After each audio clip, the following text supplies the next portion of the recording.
fare 2 minuti una premessa molto semplice, però secondo me che è fondamentale per partire e parlare di turismo. Cioè noi dobbiamo capire innanzitutto che non c'è un solo turismo, che è quello che noi intendiamo noi, quello balneare, ma ci può essere il turismo religioso che abbiamo qua vicino, ci può essere il turismo congressuale, come c'è a Rimini, quando chiudono gli ombrelloni, là iniziano i congressi, le fiere, la gente va e viene. Quindi bisogna capire che ci sono vari tipi di turismo e bisogna capire innanzitutto tu, città di Manfredonia, cosa puoi offrire. Vabbè? Noi se non capiamo questo parleremo sempre di aria fritta. Tu devi capire chi sei e cosa puoi dare al turismo. Poi ti puoi fare pubblicità in un certo modo, puoi andare alla borsa internazionale del turismo a Milano, però noi dobbiamo individuare quello che abbiamo noi. Secondo me noi abbiamo delle spiagge lunghissime, quindi spazio. Il mare non è paragonabile a quello né di Vieste né di Gallipoli, però è molto meglio di quello di Rimini. Va bene? Quindi diciamo sul mare, acqua, non puoi fare affidamento di dire qua c'è il mare più bello, però vabbè, Rimini ha fatto la sua forza sulle spiagge, tu lo puoi fare. Ha fondato un'economia che va di 7-8 mesi all'anno. Hai comunque il turismo religioso intorno, 2 tra i più grandi santuari d'Italia, e devi integrare queste cose qua, cioè oggi non puoi dire esiste Manfredonia e basta.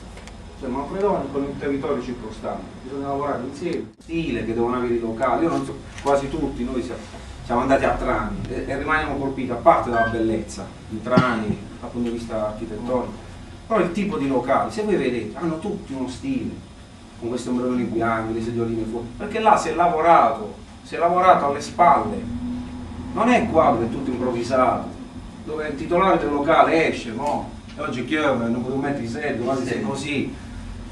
Bisogna lavorare alle spalle, noi abbiamo dei giovani, abbiamo delle energie da mettere in campo, basta mettersi intorno a un tavolo e ragionare. I fondi ci sono, però ci devono essere le idee. Cioè un turista non può venire a Manfredonia e trovare i bidoni della spazzatura a terra, buchi sulle strade, un locale chi è aperto, chi chiuso, cioè, non c'è organizzazione. Allora tu per attrarre devi prima organizzarti in casa tua, devi renderti appetibile e poi si può lavorare.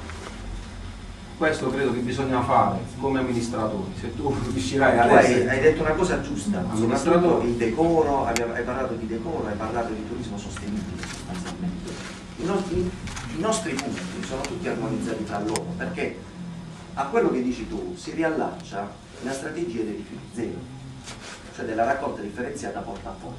In alcune città del nord per la strada non ci sono più bidoni della spazzatura, che la gente ha i suoi bidoncini dove differenzia i rifiuti, li dà alla società di riscossione che se li rivende. Allora una città pulita già parte con un piede avanti, poi tutto il resto viene da sempre. E secondo me solamente se tutti i giovani insieme cominciano con una strategia proprio mentale sul come fare, diciamo, una strategia turistica, solo così si può cominciare perché bisogna cambiare la mentalità, come ho detto prima, e per cambiare la mentalità è necessario studiare noi dobbiamo studiare sostanzialmente come fare per cambiare le cose a nostre donne, e noi dobbiamo discutere insieme. Noi vediamo per esempio al TG3 spesso nelle città del nord Varese, nel castello di Andria c'è stata la mostra di questo e di quest'altro, nel castello di Trani questa e quest'altro, cultura, spettacolo, ma dietro alla cultura e allo spettacolo girano persone che fanno l'esposizione, persone che ci lavorano dietro. Allora capire che Manfredonia, come hai detto tu, ha il mare, ha la montagna, è pianeggiante, uno spazio, si può fare il bike sharing, cioè le biciclette che vengono fittate ai turisti ma anche ai residenti, che la prendono in un punto, la utilizzano, arrivano alla stazione Campania, la lasciano all'altra stazione di servizio, hanno già pagato la quota X, che naturalmente è molto ridotta, anziché spendere sempre la benzina, inquinare, fare e dire, e le cose girano in una maniera molto diversa. Ma il cielo è sempre